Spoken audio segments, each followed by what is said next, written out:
सामाजिक एकता का प्रणेता जादूगर विजय मारो, आप हमारे मुख्य अतिथि को गुलदस्ता दीजिए। कोको कोला भरा हुआ है कि खाली है? सभी फूल भरा हुआ है, फूल भरा हुआ है। सभी महामानव को 5 इंद्रियां प्राकृतिक ने दिया है, उसका यूज कीजिए, थोड़ा खाली है ऐसा बोलेंगे। हाँ, सही बात है। और ये क्या है? डब्बा है, बहुत कम समय में इसको मैं ढक्कन को डाल दिया। और ये क्या है? काला कपड़ा। इसमें अगर काला कपड़ा में सब होगा तो सफेद रुमाल दे सकते हैं। और इसको मैंने ढक दिया कम समय। अरे वाह, हाँ, जोरदार तालियां, जोरदार तालियां। प्रोफेसर रतनलाल सर को स्वागत कीजिए गुलदस्ता देकर। माननीय प्रोफेसर रतनलाल जी को इस गुलदस्ता से देकर के मैं सम्मानित करता हूं, स्वागत करता हूं, अभिनंदन करता हूं। और यकीन मानिए यहाँ आकर मैं अभिभूत हूँ कि ऐसा एक्टिव और ऐसा तर्कशील गांव, इतने एक्टिव लोग हमें नहीं मिले किसी गांव में आज तक। और इस कार्यक्रम में आया हूं कि इसकी खास बात यह है कि ये आडंबर, कर्मकांड, पाखंड मुक्त कार्यक्रम है। इसलिए पुनः आदर पेश करता हूं और आप सबको जय भीम, जय जगदेव, जय फुले कहता हूं। दोस्तों, ये बुद्ध की धरती है। चप्पे चप्पे पे अगर आप घूमेंगे तो बुद्ध ही बुद्ध मिलेंगे। मैं समझता हूं कि भावना ठेस पहुंचाओ विश्वविद्यालय, भावना आहत विश्वविद्यालय, स्कूल ऑफ थॉट के पहले आचार्य कुलपति तथागत बुद्धि थी। इसलिए आप सब उनकी राह पर हैं और ये देखकर मुझे अच्छा लगा। मैं आया हूं तो नरेश जी के घर पे काफी देर बैठा हूं, उनके घर परिवार सबसे मिला हूं और मैंने एक सवाल पूछा कि आपके पिताजी का नाम, आप तो यादव थे, चमारी महतो क्यों पड़ा? तो जो डिस्कशन है हमारे YouTube चैनल अम्बेडकर नामा पर आप सुन लेंगे। तो एक बात है कि सबसे जो गांव के बाहर रहने वाला, जिसको अस्पृश्य, अनटचेबल कहते हैं और गाली के सेंस में इस्तेमाल किया जाता रहा है, तो मैंने पूछा कि आखिर ऐसा क्यों है? तो उसका आंसर ये था और ये मिला कि आडंबर और पाखंड को सबसे पुरजोर मुकाबला करने वाला, अंधविश्वास के खिलाफ, पाखंडवाद के खिलाफ सबसे ज्यादा मुखर यही समुदाय रहा। इसीलिए उन लोगों ने इनको गाली के रूप में इस्तेमाल किया। और आडंबर और पाखंड पे ही आज मैं थोड़ा सा बोलने वाला हूं। वैसे समय कम है और नरेश जी से मेरी शिकायत है। मैं सुबह 8 बजे से मैं तैयार बैठा हुआ था गया में कि मेरा टाइम 1-1 मिनट फिक्स होता है कि 9 बजे तक आऊंगा, 2 घंटे बातचीत करूंगा, गांव में घूमूंगा, लोगों से मिलूंगा। लेकिन मैं 11 बजे यहाँ आ पाया, मेरी गलती नहीं है। मेरे पास वक्त सिर्फ आधे घंटे है क्योंकि शाम में वापसी भी है और काम भी करना होता है। तो जितने आडंबर पाखंड में हम, हमारे पुरखे और हम लोग, पूरे समाज जमात को ये मैं कह रहा हूं, बोलते ना 16 संस्कार, जन्म से लेकर मृत्यु तक, मृत्यु भोज, क्या खिलाएंगे इससे तय होता है कि स्वर्ग जाएंगे कि नरक जाएंगे। क्या दक्षिणा देते हैं इससे तय होता है कि स्वर्ग जाएंगे नरक जाएंगे। बाबा साहब अम्बेडकर ने बुद्ध, कबीर, रविदास और फूले को अपना गुरु माना। फूले ने कहा, सॉरी, कबीर साहब ने कहा था आंखन देखी, और तथागत बुद्ध भी यही बात कह रहे थे कि जो देखा नहीं, समझा नहीं, पढ़ा नहीं, उसे विश्वास क्यों किया जाए। हमारा समाज बहुत ही आडंबर और पाखंड में है, ये बात सत्य है। लेकिन ये भी उतना ही सत्य है कि बहुत तेजी से चमारी महतो साहब के जैसे परिवार भी उभर कर आ रहे हैं जो आडंबर और पाखंडवाद का मुकाबला मुंह तोड़ जवाब दे रहे हैं, और यह सभा इसका प्रमाण। और मैं सबसे पहले ये बात आप सबसे कहना चाहता हूं, और खास तौर से महिलाएं, माताएं, बहनें यहां पे बैठी, आप लोग को, विशेष रूप से आप लोग, कि जितने कर्मकांड होते हैं, आप बच्चा जब पैदा होता है तब से आप शुरू करते हैं और मृत्यु तक।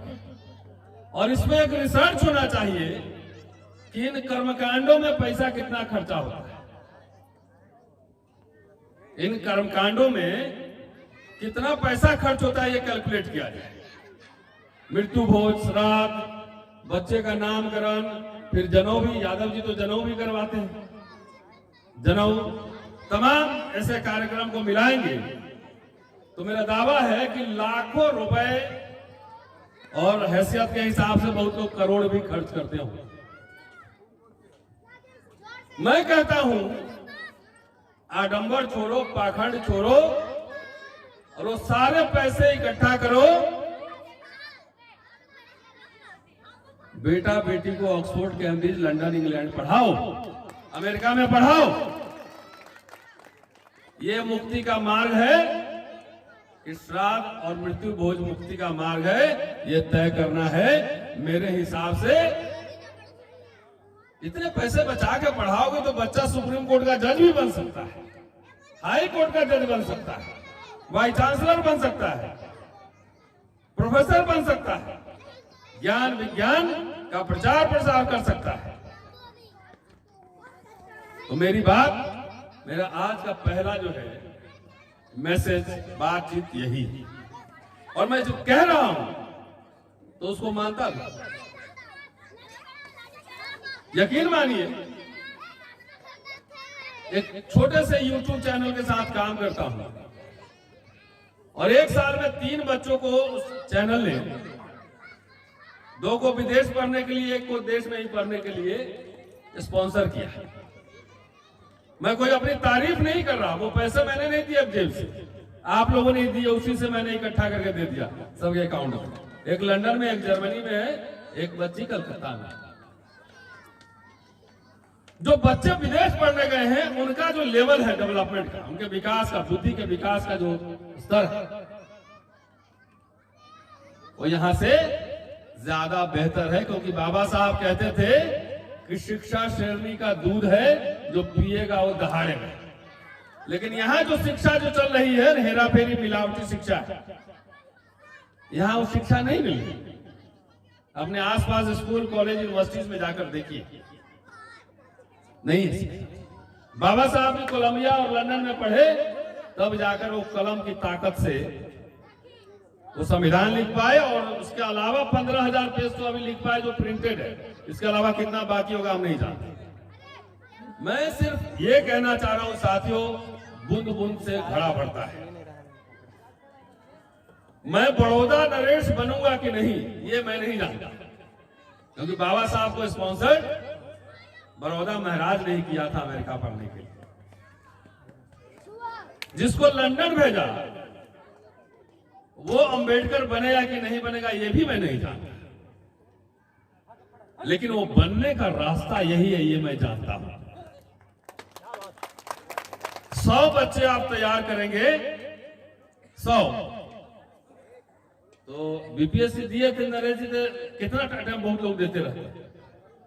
तो 100 बच्चे तैयार करेंगे, उसमें से 10-20 भी अगर निकलेंगे तो वही ज्योतिबा फुले, वही अंबेडकर जैसे लोग बनेंगे। और इस समय जो परिस्थितियां हैं, जिस तरह से टेक्नोलॉजी का भी इस्तेमाल करके आडंबर और पाखंड आपके घर घर तक पहुंचाया जा रहा है, मुझे लगता है कि अब समय आ गया है कि हम लोग को वाकई शिक्षा नहीं, उच्च शिक्षा पर ध्यान देने की जरूरत है। बाबा साहब के राइटिंग्स और स्पीचेस से कुछ पन्ने में लेकर आया हूं, और आडंबर और पाखंड के बारे में क्या कह रहे थे, ये 1-2 पॉइंट ही बताऊंगा। लेकिन चूंकि बुद्ध की धरती पर,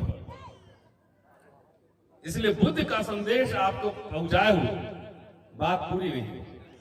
आजकल सामाजिक समरसता की बहुत बात होती है, सुना है आपने?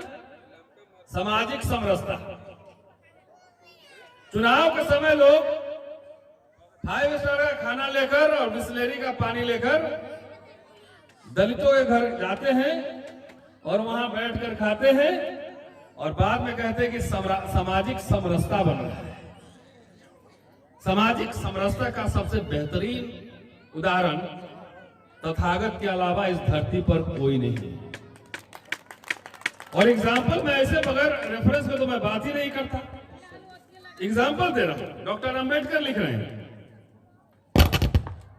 कि बौद्ध धर्म में 75% भिक्षु ब्राह्मण थे, शूद्र और अन्य 25% थे। लेकिन भगवान बुद्ध ने कहा, हे भिक्षुओं, तुम भिन्न भिन्न देशों और जातियों से आए हो। नदियां जब अपने अपने क्षेत्रों में बहती हैं तो वे अलग अलग बहती हैं, लेकिन जब वे सागर में मिलती हैं तो अपनी पहचान खो देती हैं। वे एक और एक। बौद्ध संघ एक सागर के समान है। इस संघ में सब बराबर हैं। सागर में मिल जाने के बाद गंगा या महानदी के पानी को पहचाना नहीं जा सकता। इसी तरह बौद्ध संघ में जो लोग शामिल होते हैं वो अपनी जाति खो देते हैं और एक समान बन जाते हैं। इस प्रकार की समानता का उपदेश केवल एक महान व्यक्ति ने दिया था और वह महान व्यक्ति भगवान बुद्ध थे। ये जो पैराग्राफ है ये इस गांव में मैं देख रहा हूं। जातियों की दीवारें अमूमन मिट रही। तो इससे बढ़िया सामाजिक समरसता का एग्जाम्पल कहीं हो सकता है क्या कि नदियां मिल जाती है। आजकल जो प्रवचन कर रहे हैं कि समरसता समरसता, तो हमने कहा दलित भाइयों, समरसता दिखाना है तो तथागत के ये लाइन पढ़ लो। पिछड़े भाइयों सब लोग ये पढ़ लो। जब इलेक्शन के दिन आपके घर खाना खाने आए तो बोलना नहीं, समरसता आपके घर पे चल के होगी, आपके सोफे पे बैठूंगा, आपके किचन में ही खाऊंगा, तब ना समरसता होगी। ऐसे नहीं हो। डॉक्टर अंबेडकर ने आडंबर और पाखंड पे बहुत लिखा है। जो साथी अंबेडकर नामा सुनते हैं वो जरूर सुन चुके होंगे। एक भाषण उन्होंने 1953 में शेड्यूल कास्ट फेडरेशन के समक्ष दिया और भाषण के एक पैराग्राफ में आपको सुनाता हूं। अभी बहुत सारे लोग हमारे, बहुत तीर्थ, बहुत बोलबम कांवरिया, बहुत सारे, अब गया में भी बहुत कुछ चल रहा है, मैंने देखा है, जाते हैं खूब चढ़ावा चढ़ाते हैं। मैं कह रहा हूं बार बार वो पैसे बचाओ। बेटी के दहेज देने के लिए जो पैसे इकट्ठा कर रहे हो उसको भी बेटी पे को पढ़ाने में लगाओ, ज्यादा प्रोडक्टिव काम होगा, ज्यादा बढ़िया काम होगा। तो डॉक्टर अंबेडकर ने उस भाषण में जो बात कही वो जरा सुनने लायक। और इसके बाद युवाओं के बारे में थोड़ी बात करूंगा और समय कम है, नहीं तो थोड़ी सी बात और करता हूं। उन्होंने उस भाषण में कहा कि हमारे लोगों में अंधविश्वास बहुत है और ये बात यहां कहना जरूरी है कि आप लोग सब मिलकर अंधविश्वास तोड़ रहे हैं। जो भी उठता है पंडरी पैठल आलंदी निकल जाता है। महाराष्ट्र के तीर्थ स्थल है। मैं आपसे पूछना चाहता हूं कि पंडरी पैठन आलंदी जाकर हमने क्या हासिल किया? पंढरपुर जाकर किसी का क्या भला हुआ या फिर आलंदी जाकर किसी का उद्धार हुआ है क्या? आप एक नाथ, एक संत थे एक नाथ, उनका उदाहरण दे रहे हैं कि आप एक नाथ को बहुत बड़ा मानते हैं, बताइए उसने क्या किया? कल सुना है कि शॉर्ट सर्किट हो गया है, तो कई लोग कह रहे थे कहां गए इंजीनियर साहब? हाँ, तो लोग कहते हैं कि जतरा देके चलना चाहिए, शनिवार का दिन ठीक नहीं है, मैं रोज शनिवार को ही चलता हूं क्योंकि मेरे पास छुट्टी वही दिन रहता है। तो इसलिए उससे निकलिए, कुछ नहीं होता है। कह रहे हैं कि आप एक नाथ को बहुत बड़ा मानते हैं, बताइए उसने क्या किया? भागवत ग्रंथ में लिखा है, पूरी कहानी सुनाते हैं कि उसकी कथा मैं आज आपको बताता हूं कि लाश देखी और कहा अपशकुन हुआ है। उसने जो कहा यह सुनकर एक नाथ जिंदा हो गया, लाश, और कहा कि मैं मर इसलिए नहीं रहा हूं कि अपशगुन हुआ है तू। इतना कहकर वो अपने घर चला गया। आगे एक नाथ और उसकी पत्नी ने नदी में कूदकर जान दे दी। आज तक किसी ने खोज नहीं की कि उसने और उसकी पत्नी ने जान क्यों दी। अब आप ही बताइए, क्या कभी किसी की लाश को जिंदा होते हुए आपने देखा? स्वर्ग आपने देखा? जो आपको स्वर्ग दिखा रहे हैं उन्हीं को पहले भेज दीजिए कि देख के आओ और वीडियो रिकॉर्डिंग करके लाना और तब हमें दिखा, तब मानूंगा। सही बात है कि नहीं? आजकल तो चिप लग जाता है वीडियो रिकॉर्डिंग। तो अंध भक्ति, श्रद्धा, आडंबर, पाखंड में जो आप दान देते हैं, उसी दान से वो डंडे बन रहे हैं। डंडा तो कानून का होता है, उसको डंडा ही मानना। वो डंडे बन रहे हैं जो आपकी कमर, आर्थिक जो आपकी स्थिति है, कमर है, उसको तोड़ रहे हैं। आखिर सरकारी संस्थाओं का निजीकरण हो रहा है, प्राइवेटाइजेशन हो रहा है, तो उसमें क्या आपकी हिस्सेदारी होगी? क्या नहीं होगी? तो चंदा आपका, आप ही के चंदा से बना डंडा, और वही लोग ऊपर बैठ के आपके हकमारी कर रहे हैं, आपकी कमर तोड़ रहे हैं। बड़ी साजिश है। अरे जितना थोड़ा बहुत नौकरी पेशा हुआ, हमारे दादा दादी में मजदूरी थी, उसने धीरे धीरे देखा कि भाई बच्चों को पढ़ाओ, स्कूल कॉलेज जाएगा तो इंजीनियर बनेगा, डॉक्टर बनेगा, प्रोफेसर बनेगा, साहब बनेगा। अब ये लोग आ गए पावर में, बहुत लोग वो सोचते हैं कि आरक्षण की वजह से इन लोगों को नौकरी मिल रही है, समृद्धि हो रही है, इसलिए घर घर में टेलीविजन पहुंचा दो, अंध भक्ति श्रद्धा फैलाओ, इसी से चंदा लो और उसी चंदे से डंडा बनाओ और इनकी कमर तोड़ो। सबसे पहले यही कीजिए कि चंदा बंदा का काम बंद कीजिए, और वो आपकी कमर तोड़ रहे हैं, आप उनकी कमर तोड़ दीजिए। सबसे पहला काम, जरूरी काम। ज्यादा दान देने का मतलब है तो मेरे पास चिट्ठी लिखोन कर दीजिएगा, मुझे ही भिजवा दीजिए कुछ, हम बच्चा लोग को भेजेंगे बाहर पढ़ने। चलिए एक और कहानी सुनाता हूं। ज्ञानेश्वर की कहानी डॉक्टर अंबेडकर सुना रहे हैं कि उसने क्या किया। ज्ञानेश्वर उसने भगवत गीता पर ज्ञानेश्वरी नाम से एक ग्रंथ लिखा। उस ग्रंथ का सारांश क्या है? दुनिया ब्रह्ममय है। अगर पूरी दुनिया ब्रह्ममय है, ब्रह्म सत्य और जगत मिथ्या, इसको अंबेडकर ने उलट दिया था कि जगत सत्य, ब्रह्म मिथ्या। अगर सब कुछ ब्रह्म सत्य है तो फिर वो ब्रह्म जो है वो महारों में, दलितों में, अस्पृश्यों में, सब में होना चाहिए, तो उसमें क्यों नहीं है? इसलिए जब ज्ञानेश्वर को ब्राह्मणों ने निकाल दिया, अपनी जाति से बहिष्कृत कर दिया, तब भी वो महार और मांगो, महाराष्ट्र की जातियां हैं, अस्पृश्य जातियां, उनके बीच जाकर नहीं रहा कि अगर ये दुनिया ब्रह्ममय है तो उनको उनके बीच में जाकर रहना चाहिए, नहीं रहा। क्यों नहीं ज्ञानेश्वर ने ऐसा किया? और कंक्लूड करते हैं डॉक्टर अंबेडकर, और वही मंत्र है जो आप लोगों ने एक कार्यक्रम किया है और जो मैं आपको कहने आया हूं। मंत्र वही है कि आम लोग को बरगलाने के लिए यह सब भुलावे हैं, छलावा है। आम लोग को बरगलाने के लिए छलावा है, और आप लोग इस झूठ के शिकार, कम से कम चलिए इस सभा में जितने लोग बैठे हो झूठ के शिकार नहीं, ऐसा मैं मानता हूं। उनके भुलावे में आ गए हैं आप, इसलिए आप पंडरी जेजुरी आलंदी जाएंगे या किसी अन्य देवता के बुलावे में आएंगे तो आपको जाति से बाहर करने की आज्ञा मुझे देनी पड़ी।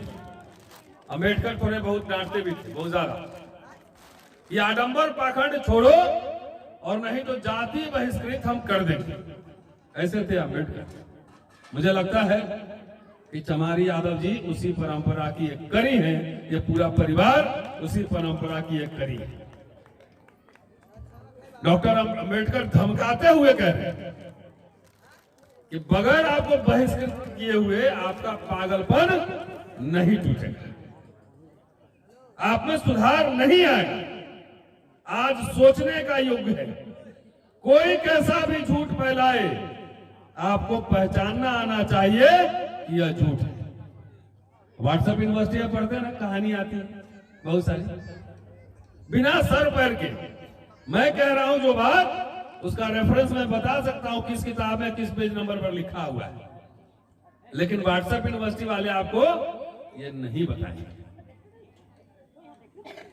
मूल मंत्र क्या दे रहे हैं? आखिर तथागत ने, कबीर ने, रविदास ने, फूले ने, पेरियार ने, अंबेडकर ने, बाबू जगदेव प्रसाद ने, रामस्वरूप वर्मा ने वो रास्ते क्या दिखाए? वो रास्ते दिखाए थे ज्ञान विज्ञान, आडंबर पाखंड भगाओ और ज्ञान विज्ञान लाओ। ये क्या ऐसा कारण है कि जब मंडल कमीशन लागू होता है उसी समय रथ यात्रा शुरू हो जाता है? ये ऐसे नहीं, हवा में नहीं। जब जब आप अपने हक हकूक की बात करेंगे, दलित, पिछड़े, आदिवासी अपने हक हकूक की बात करेंगे, तब तब जो है हिंदू खतरे में आ जाता है। उसके पहले नहीं आता। हिंदू तो तरह तरह के लोग हिंदू हैं, कौन हिंदू खतरे में है?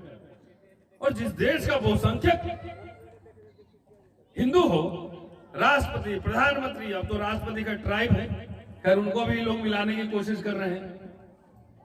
सारे अध्यक्ष, सारे नेता अभिनेता जितने हैं, जितने मिलिट्री, होम मिनिस्टर सेक्रेटरी और डिफेंस सेक्रेटरी सब हिंदू हो, पूरे इतनी सेना है, फौज है, पुलिस है, प्रशासन है, तब भी खतरे में हो। कितना डरपोक हो भाई, थोड़ा हिम्मत दिखाओ। साथियों, जब जब इस तरह का खतरा आता है ना, जितने खतरे का नारा देते हैं, जितने खतरे का नारा देते हैं, सबका बेटा बेटी ऑक्सफोर्ड, कैम्ब्रिज, कोलंबिया यूनिवर्सिटी में पढ़ रहा है, लंदन, अमेरिका, जर्मनी में पढ़ रहा है, पता है कि नहीं? और आपको आम जनता को बोल देता है कि आप बचाइए, धर्म की रक्षा करो। अरे धर्म हमारा धम है, इधर बुद्ध की धरती वाले हैं। तो साथियों, मुझे लगता है कि सबसे जो महत्वपूर्ण बात मुझे कहनी है आपसे, कि सारे संसाधन को बचाइए आडंबर पाखंड से। और मैं एक शिक्षक हूं, और शिक्षक होने के नाते मैं आपको दावे के साथ ये कह सकता हूं कि बच्चों को बढ़िया से बढ़िया शिक्षा दीजिए। एक रोटी कम खाइए, अंग्रेजी में पढ़ाइए। जब तक अंग्रेजी में नहीं पढ़ाएंगे तब तक आपको हिंदी, हिंदू, हिंदुस्तान का नारा देगा आपके लिए, और अपना बेटा बेटी को पढ़ाएगा सब अंग्रेजी स्कूल में। वैसे तो ये राजनीतिक प्रश्न बनना चाहिए। अपने नेताओं से पूछना चाहिए कि क्यों दिल्ली, पटना और जैसे बड़े बड़े शहरों में कुकुरमुत्ते की तरह प्राइवेट स्कूल खुल रहे हैं, और जो सरकारी स्कूल एक जमाने में बेहतर हुआ करते थे वो खत्म क्यों हो रहे हैं? हमारे बच्चों के लिए स्कूल बनाओ, हमारे बच्चों के लिए हॉस्टल बनाओ बढ़िया, मिड डे मील हटाओ, अंग्रेजी पढ़ाओ। ये सवाल उठना चाहिए था, अपने नेताओं से सवाल उठना चाहिए था। और मैं एक बात बता दूं, मैं बार बार लगातार देश भर घूम रहा हूं, पिछले हफ्ते रायपुर था, और मैं ये कह रहा हूं हर जगह जाकर कि आरक्षण खत्म होने वाला नहीं, हो गया है। निजीकरण आ गया है, धीरे धीरे सब ठेकेदारी पे जा रहा है, पूंजीवाद आ चुका है, समाजवाद जा चुका है। अब नए जमाने में नए व्यवस्था से संघर्ष करने के लिए, लड़ने के लिए नए टूल्स चाहिए, नए औजार चाहिए, नए तकनीक चाहिए। 10 नौकरी है पूरी हमारी जमात, उसके लिए पूरा युवा एनर्जी लगा रहा है। कहां एनर्जी लगा रहा है? उसी कंपटीशन की तैयारी करने में लगा रहा है। नौकरी कितना है? 10, एप्लीकेंट कितना है? 10 लाख है। सारी जवानी एक नौकरी के लिए, और भी नौकरी करने के बाद कितना कष्ट होता है नरेश जी बता देंगे। ऊपर से साहब लोग बैठे रहते हैं अड़काने के लिए। जब तक रिटायर नहीं करेंगे तब तक जो है खुल के बोलना नहीं, अपवाद छोड़ देता। तो रिटायरमेंट के बाद हमारे ज्यादातर लोग मिशन मूवमेंट में आते हैं, ठीक है ना? नहीं, हमें चाहिए फ्रेश लोग, 22 साल 25 साल के लोग, जिनको लीडर बनना है, हमारे पास मंत्र है। लीडर का मतलब सिर्फ एमएलए एमपी नहीं, नए लोग चाहिए। जिस समाज में चार्टर्ड अकाउंटेंट नहीं होगा, वकील नहीं होगा, इंडस्ट्रियलिस्ट नहीं होगा, इकोनॉमिस्ट नहीं होगा, पत्रकार नहीं होगा, वो समाज कैसे हुक्मरान बन सकता है, कैसे शासक समूह बन सकता है? यह कारण नहीं है कि हम लोग बहुजन जमात कहते हैं, लेकिन 5 सुप्रीम कोर्ट में बढ़िया वकील नहीं दिखता है, 5 सीए नजर नहीं आता है, 5 हिस्टोरियन नजर नहीं आ रहा, 5 इकोनॉमिस्ट नजर नहीं आ रहा, 5 डिफेंस एक्सपर्ट नजर नहीं आ रहा, नहीं आ रहा। इसलिए नजर नहीं आ रहा है क्योंकि हमने बनाया ही नहीं, हमने बनाया ही नहीं। फिल्म एक्टर नजर नहीं आ रहा है, म्यूजिशियन नजर नहीं आ रहा, हमने बनाया नहीं। सारी एनर्जी मृग मरीचिका में लगाती है। मृग मरीचिका समझते हैं? लगता है कि अब मिलेगा पानी, कंगारू दौड़ते रहे। इसलिए मैं आप सबसे, आप पेरेंट्स हैं, पिता होंगे, दादा होंगे, कुछ नौजवान साथी भी यहां हों, मैं आपसे अपील भी करने आया हूं कि आगे आने वाला समय बहुत संकट का होने वाला है। आपको हिंदू राष्ट्र जो कह रहे हैं ना, वो हिंदू राष्ट्र नहीं है। बेसिकली हिंदू में तो आप भी बहुत लोग कहते हैं हिंदू है, तो खुश मत होइए। वो किसके खिलाफ है ये पहले समझ लीजिए। वो मुसलमानों के भी खिलाफ है, वो अनुसूचित जाति, जनजाति और पिछड़ों के भी खिलाफ है। उसमें कौन लोग शासन करेंगे ये हम सब भली भांति जानते हैं। ए भाई, तो साथियों, नौजवान साथियों, अगर आप में काबिलियत है अर्थशास्त्री बनने की, आप में काबिलियत है इतिहासकार बनने की, आप में काबिलियत है समाजशास्त्री बनने की, आप में काबिलियत है डिफेंस एक्सपर्ट बनने की, काबिलियत है आपको गिटार बजाने की, म्यूजिक करने की, फिल्म करने की, आर्ट करने की, अपनी पूरी प्रतिभा उसमें लगाओ। लीडर चुनाव में नहीं बनते हैं, जिसकी संस्कृति और समाज जिंदा होता है, राजनीति उसी का जीवित रहता है। हमारे पास नुक्कड़ नाटक करने वाले लोग चाहिए, बहुत सारी संख्या में चाहिए ना। गा गा के लोग सुनाए और बजाए, ऐसी तो पूरी संत परंपरा कैसी रही? कबीर तो गा गा के बोलते थे। हम लोग अपने बच्चों को जो है उस तरह एक्सपर्ट तैयार नहीं करते। इसलिए बाबा साहब ने जितना लड़ के अकेले इस संविधान में सबके लिए प्रावधान किए, सबके लिए कह रहा हूं, जो प्रावधान उन्होंने संविधान में किया, 70 साल बाद इतने सारे जजेस, कलेक्टर, मजिस्ट्रेट, नेता और मंत्री होते हुए धीरे धीरे सब बिक गया, आप कुछ नहीं कर पाए। इसका कारण यह था, कारण था कि उससे लगातार काउंटर करने के लिए, उससे लगातार बहस विमर्श करने के लिए हमने बुद्धिजीवी पैदा नहीं किए, हमने एक्टिविस्ट पैदा नहीं किए, बुद्धिजीवी नहीं बनाया, वकील नहीं बनाया। बार बार व्हाट्सएप यूनिवर्सिटी में आता है कि जो समाज अपना इतिहास नहीं जानता वो गुलाम होता है। तो ये बात व्हाट्सएप यूनिवर्सिटी में पढ़ते हैं, इतिहासकार बनेगा कौन? जब शेर जब इतिहास लिखेगा तो हर समय अपने जीत का लिखेगा, शिकारी हिरण के शिकार होने का लिखेगा। तो ज्ञान विज्ञान ये अंदर जाएगा, उसके लिए बहुत संख्या में बुद्धिजीवी चाहिए। और चलिए, थैंक्स टू सोशल मीडिया कि पिछले 7 साल में, स्पेशली कह रहा हूं 5 साल में, रोहित वेमुला के बाद बहुत ही तीव्र गति से बहुजन समाज में चेतना फैला है, बहुत तेजी से। सोशल मीडिया से, फेसबुक से, यूट्यूब से, व्हाट्सएप से, ट्विटर से लोगों के बीच बात जा रही है। इसको मल्टीप्लाई करने की जरूरत है, बहुत बड़ी संख्या में। और जब मल्टीप्लाई करेंगे, एक रतनलाल क्यों चाहिए? वो तो चप्पे चप्पे पे हर जिला में होना चाहिए सवाल करने वाला। मैं डरता हूं क्या? इतना धमकी मिलता रहता है, रोज कुछ ना कुछ होता रहता है। हमने कुछ बोला था मई महीने में, बाद में जेएनयू की वाइस चांसलर ने कहा शिव जी शूद्र थे। मैंने कहा यही तो मैं कई साल से कह रहा हूं कि शूद्र थे तो हमारी वापसी कराओ, घर कब्जा क्यों किए हो। जितने ट्राइबल एरियाज में घूमिए, ये बोध गया में जाके देखिए। मैं तो कुर्किहार का एग्जांपल दे रहा हूं, मैंने पीएचडी थीसिस में अपना लिखा है कुर्किहार के बारे में, कि वो तो बौद्ध मत था, उसमें कब्जा कैसे हो गया। तो साथियों, इस देश में एक वैकल्पिक संस्कृति भी रही है।